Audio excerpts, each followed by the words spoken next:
ụtụtụ ọma nọ ụmụ ọdịnala Igbo a sị nka chita abụ afọ fọtara anyị ihe ọma ma fọpụrụ anyị ihe ọjọọ. Anyị ga-ejere obodo n'ara obodo, anyị ga-adị ka echi maka na echi adị agwụ agwụ. A sị m na akịkaka ya ma anyị jijiji ya ma anyị. A sị m onye si ihe anyị ji wee dịrị anyị dịgbo onye a na ndụ, onye si ihe anyị ji wee nọrọ ya nọgbu onye a na ndụ. A sị na ihe ọma na-eme na be ndị ọzọ ga-eme na be anyị. A sị na ihe ọma dị n'elu ya dara anyị n'ala, ọdịnala ya pụrụ anyị ome ka ụwa were anya ha na-awụ efu ya. A sị m onye echeche ihe ọjọọ ya eme anyị ya ma onwe ya. A sị m o metara buru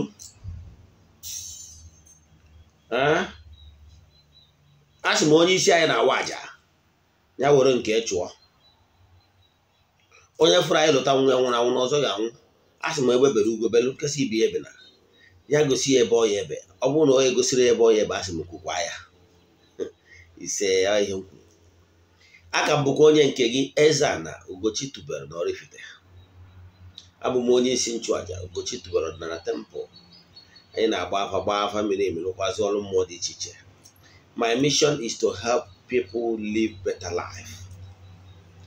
Abụ m onye mgbasa ozi ọdịnala Igbo.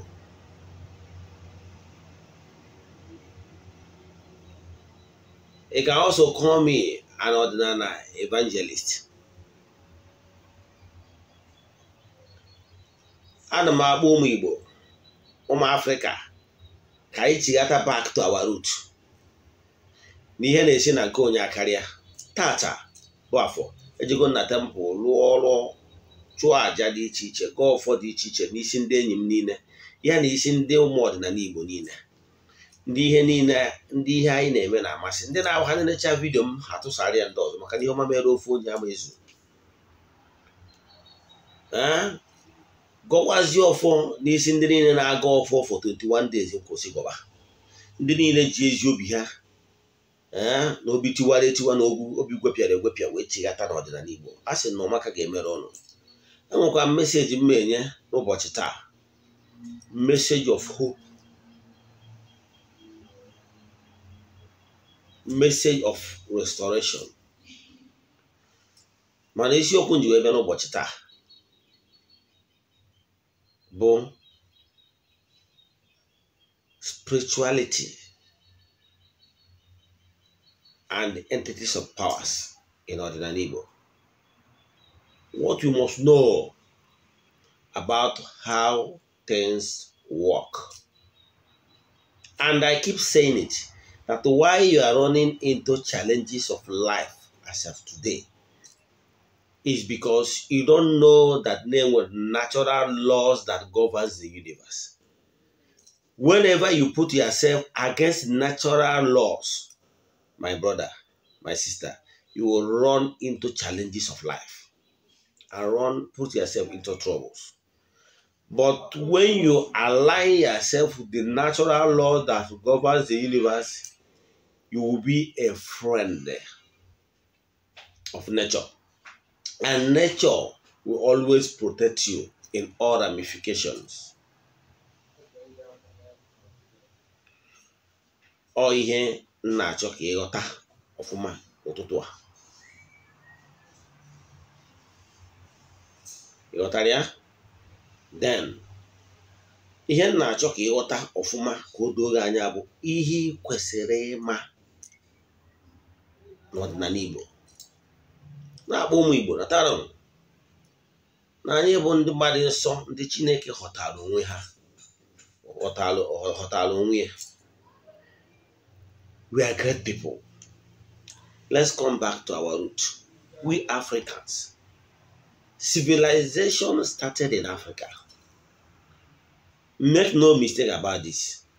The first Mahadum was built in Africa.